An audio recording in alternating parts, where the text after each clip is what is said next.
आकाशवाणी गोरखपुर से प्रादेशिक समाचार।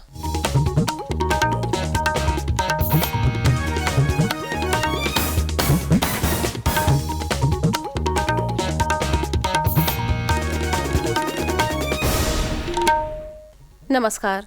समाचार बुलेटिन के साथ मैं सोनी निगम। पहले मुख्य समाचार। राज्यपाल आनंदीबेन पटेल ने लखनऊ विश्वविद्यालय के दीक्षांत समारोह में कहा, सशक्त युवा शक्ति से होता है देश का विकास।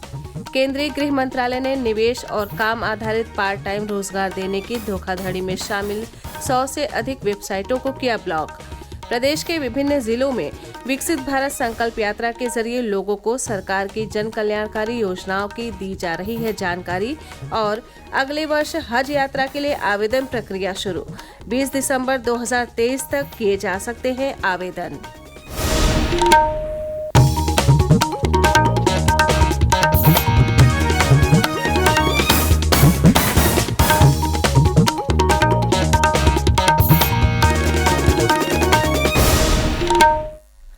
अब समाचार विस्तार से।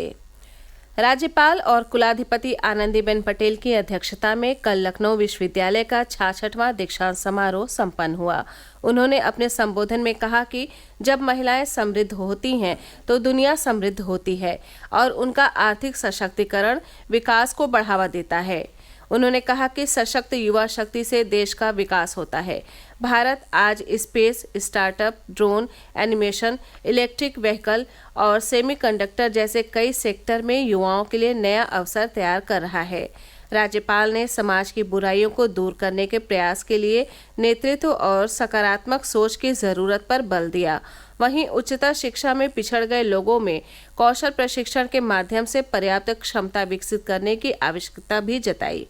दीक्षांत समारोह में 107 मेधावियों को 192 पदक प्रदान किए गए। साथ ही कुल 43,000 उपाधियां प्रदान की गईं। केंद्रीय गृह मंत्रालय ने निवेश और काम आधारित पार्ट टाइम रोजगार देने की धोखाधड़ी में शामिल 100 से अधिक वेबसाइटों को ब्लॉक कर दिया है। विदेश से संचालित ये वेबसाइट धोखाधड़ी के लिए डिजिटल विज्ञापन, चैट मैसेंजर और गैर कानूनी माध्यमों का इस्तेमाल कर रही थी। मंत्रालय ने कहा है कि कार्ड नेटवर्क, क्रिप्टो करेंसी, विदेशी एटीएम निकासी और अंतर्राष्ट्रीय फिनटेक कंपनियों का उपयोग करके बड़े पैमाने पर धोखाधड़ी की आय को भारत से बाहर भेजा गया। गृह मंत्रालय ने लोगों को सलाह दी है कि वे ऐसे धोखेबाजों के फोन नंबर और सोशल मीडिया हैंडल की जानकारी तुरंत राष्ट्रीय साइबर अपराध रिपोर्टिंग पोर्टल पर साझा करें। केंद्र सरकार ने कहा कि one nation one ration card सभी 36 राज्यों और केंद्र शासित प्रदेशों में लागू हो गया है। उपभोक्ता मामले, खाद्य और सार्वजनिक वितरण मंत्री पीयूष गोयल ने लोकसभा में कहा कि अब तक इस योजना के अंतर्गत लगभग 124 करोड़ लेन देन हुए हैं।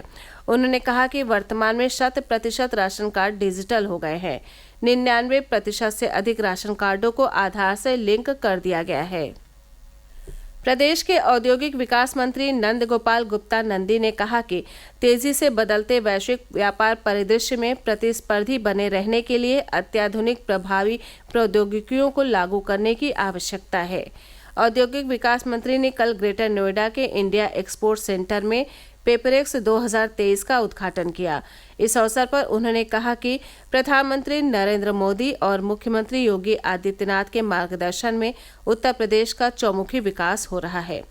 9 दिसंबर तक चलने वाले इस एक्सपो में 24 देशों के 600 से अधिक प्रदर्शक हाईटेक उत्पादों और प्रौद्योगिकियों को प्रदर्शित करेंगे।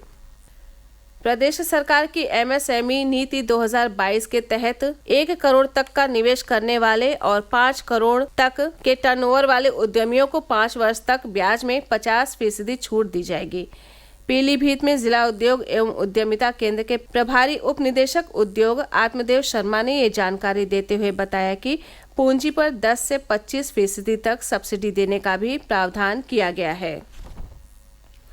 प्रदेश के कृषि मंत्री सूर्य प्रताप शाही ने उत्तर प्रदेश खादी तथा ग्रामोद्योग बोर्ड द्वारा आजमगढ़ में लगाई गई मंडल स्तरीय खादी ग्रामोद्योग प्रदर्शनी का उद्घाटन किया।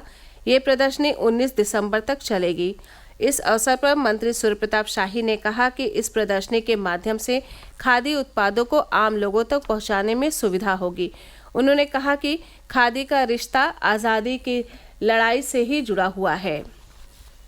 प्रादेशिक समाचार आप आकाशवाणी गोरखपुर से सुन रहे हैं। ये समाचार बुलेटिन हमारे YouTube channel AIR news Gorakhpur और ट्विटर हैंडल AIR News_GKP पर भी उपलब्ध है।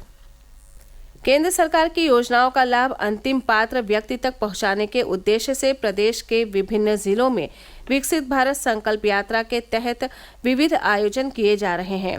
इसी क्रम में कल विकसित भारत संकल्प यात्रा लखनऊ में हनुमान सेतु के पास पहुंची, जिसमें उप मुख्यमंत्री ब्रजेश पाठक शामिल हुए।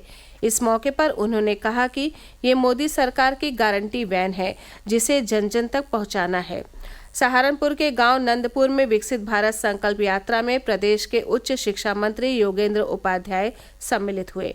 उन्होंने लोगों को संबोधित करते हुए कहा कि प्रधानमंत्री नरेंद्र मोदी के कार्यकाल में दुनिया में भारत की तस्वीर बदली है, देश का विदेशों में सम्मान बढ़ा है। उन्होंने कहा कि केंद्र और प्रदेश सरकार की जन कल्याणकारी योजनाओं से लोगों का जीवन स्तर बदला है। इस अवसर पर मंत्री योगेंद्र उपाध्याय ने लाभार्थियों को प्रमाण पत्र प्रदान किया। वहीं लोगों ने विकसित भारत का संकल्प लिया। प्रदेश के गन्ना विकास एवं चीनी उद्योग राज्य मंत्री संजय सिंह गंगवार अमरोहा जनपद के जोया विकास खंड के सूदनपुर गांव में विकसित भारत संकल्प यात्रा में शामिल हुए।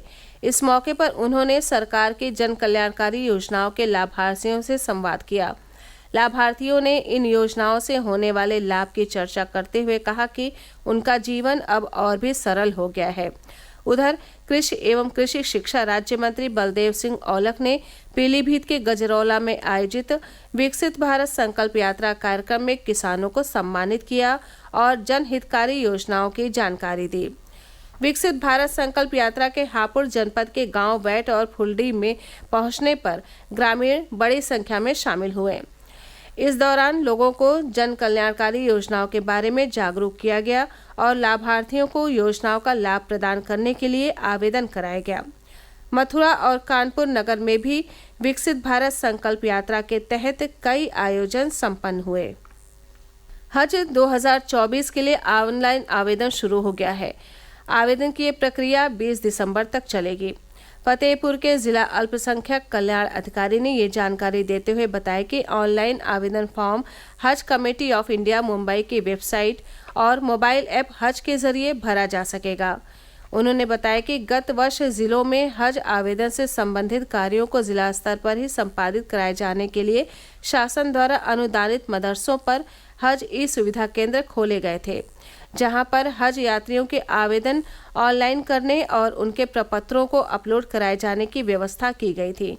इस वर्ष भी हज ई सुविधा केंद्र स्थापित करते हुए नोडल अधिकारी नामित किया गया है।